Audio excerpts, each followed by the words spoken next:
Hey y'all, welcome back to my channel. So today is the second Sunday of the month, and in this collab, this is called the Christmas All Year 2026 collab, hosted by Betty, who's Scrap Passion 01. And in this collab, a group of us have gotten together, and we are to give our tips, tricks, or projects, or items that'll get us ready for the Christmas season. So can you believe it's almost, well, it's over halfway to Christmas. So my approach to this collab was trying to get things together that I can use, that I know I will need during Christmas. So I use this Craft Smart Pad. This is from Michaels, and it's called Holiday Glitz, and it has black, gold, white. Love the patterns and the sentiments. Really cute. Really, really cute.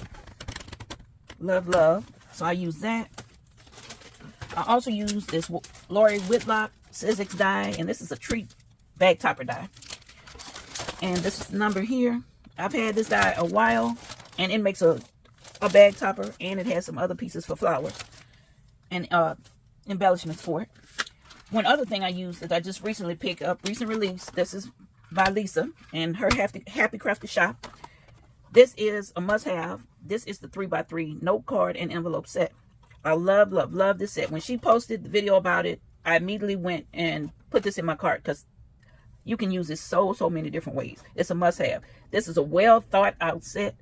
My hat goes off to Lisa. Lisa, you did an awesome job. This is so good because it creates an envelope, but not only does it create the envelope, it creates the layering pieces for the envelope and the layering pieces for the card. Awesome. Love, love. So I use that. And let's see, what else did I use? Oh, I use these bows. These are from Hobby Lobby. And I use these poinsettias. These are from Hobby Lobby too. So let me just show you what I created. So I made some sets. So I was thinking, okay, Christmas comes. I need to send out a card. I need to send out a quick gift. I already got it together. So this is the first one I created. And what I love about that bag topper die, it creates that scallop layer that you can put on top. So these sentiments, I didn't show you those. These are from Walmart, and I always pick these up. They have them, I think, in the last couple of years. And I love them because of the colors, but also I love them that they're versatile. And you can use them as sentiment. They're actually little ornaments. So I use that. So here's the first set. That's the bag topper. And I just added a little bow there. And this is the card. Now, I didn't embellish the card at all because I was thinking when I need to use it, I can have it plain and add whatever because of the colors I use. I can add whatever color to it. I can add red. I can add blue, green, whatever, even pastel colors if I like. So that was what I was thinking there.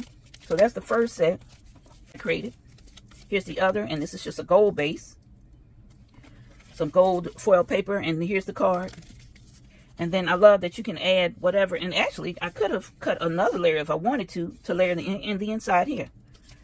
So this is the card for this one. Really cute. And then here's the other set I created. And I love the scallop edge. Really, really cute. And this is the card that goes with it. And with the paper collection, I've mixed it up. I got black on white, white on black, because it all looks beautiful. So it would be a great idea to have these on hand, or if you actually needed to, say, give this to someone, a crafty friend, or you wanted to put in some Christmas mail you were sending a crafty friend, so they could use it for a gift. So I was thinking you could just put it in, you'll be able to put it in a bag. So that's my project today. Hopefully it inspires you to create something crafty. So thank you for watching, and I'll see you in the next video. Bye.